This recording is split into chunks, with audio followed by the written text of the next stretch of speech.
First ডেতে কুলি আর অর2 কেমন ব্যবসা করলো, কোন সিনেমার কেমন ওয়ার্ড অফ মাউথ, কালেকশনের দিক থেকে কে আছে এগিয়ে, এসব এক্সক্লুসিভ আপডেটই থাকছে আজকের ভিডিওতে। গত 14 আগস্ট ভারতের স্বাধীনতা দিবসে মুক্তি পেল ভারতের ব্যয়বহুল দুই সিনেমা, রজনীকান্তের কুলি ও ঋত্বিক এনটিআরের অর2।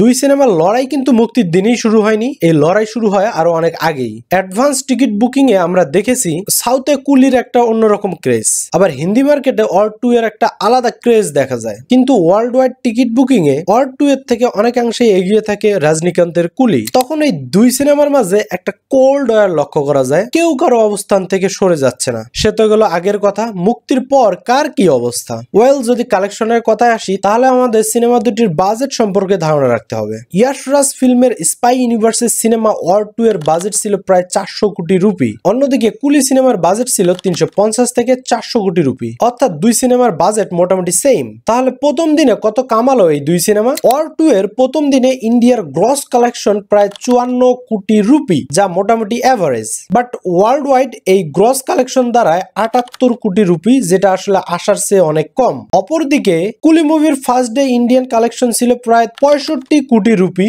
এবং ওয়ার্ল্ড ওয়াইড কালেকশন দাঁড়ায় 152 কোটি রুপি, যেটা হিউজ।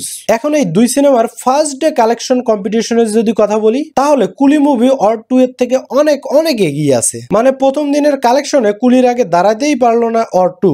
এত গেল ব্যবসার কথা, কিন্তু দর্শক রিভিউ কি বলছে এই দুই সিনেমা নিয়ে? রজনীকান্তের কুলি সিনেমার স্টোরি মেকিং ভালো হবে এটা সবারই জানা ছিল, কারণ এই সিনেমার ডিরেকশনে ছিলেন লোকেশ কানাগরাজ। লোকেশ তাকে বারবার প্রমাণ করেছে ধারাবাহিকতায় কুলি সিনেমা। এই সিনেমার ওয়ার্ড অফ মাউথ অনেক ভালো। রজনীকান্তের স্টাইল, আমির খানের ক্যামিও ও লোকেশের মেকিং কুলিকে নিয়ে গেছে এক অনন্য উচ্চতায়। তারই বহিঃপ্রকাশ ঘটছে দর্শকের মাঝে। এই সিনেমা নিয়ে ছড়িয়েছে উত্তেজনা। অপরদিকে ইয়াশ রাজ ফিল্মের অর2 স্পাই ইউনিভার্সের এই সিনেমা নিয়ে দর্শক মহলে একটা বড় আশা ছিল, কারণ এই সিনেমায় ঋত্বিকের পাশাপাশি কাস্ট হচ্ছে সাউথের জনপ্রিয় অ্যাক্টর জুনিয়র এনটিআর। কিন্তু সেই আশায় ঘুরে বালি এই সিনেমা দর্শকদের আশা পূরণ করতে পারেনি। মানে নতুন বোতলে সেই পুরনো পানি ঢুকিয়েই এবারও চালিয়েছে ইয়াশ রাজ ফিল্ম। জুনিয়র এনটিআর ও ঋত্বিকের অ্যাক্টিং ঠিক থাকলেও গল্প আর বস্তপসা ভিএফএক্স ফাইটিং সিন বয়ে নিয়ে এসেছে নেগেটিভ ওয়ার্ড অফ মাউথ। দেখা যাক সামনের দিনগুলোয় কি করে এই দুই সিনেমা।